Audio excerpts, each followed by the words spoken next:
Salamo faha-efatra ambin'ny folo.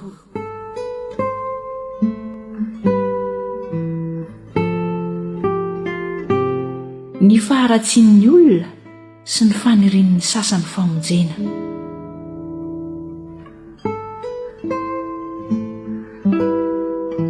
Ny adala manao anankapo hoe tsy misy Andriamanitra, manao izay ratsy vetaveta izy, tsy misy manao ny tsara. Eny an-danitra Jehovah miondrika mijery ny zanak'olombelona mba hizaha na misy endry mitady an'Andriamanitra. Samy efa nivily izy rehetra ka tonga vetaveta avokoa. Tsy misy manao ny tsara na dia iray akory aza. Tsy mahalala va ny mpanao ratsy rehetra izay mihinana ny oloko toy ny fihinan-kanina? Ary Jehovah tsy antsoiny. Indreo mahatahotra dia mahatahotra izy, satria Andriamanitra no eo amin'ny taranaka marina.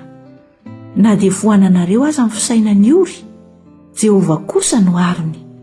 Enganeka hivoaka avy ao izy io na ny famonjenan'i Israely.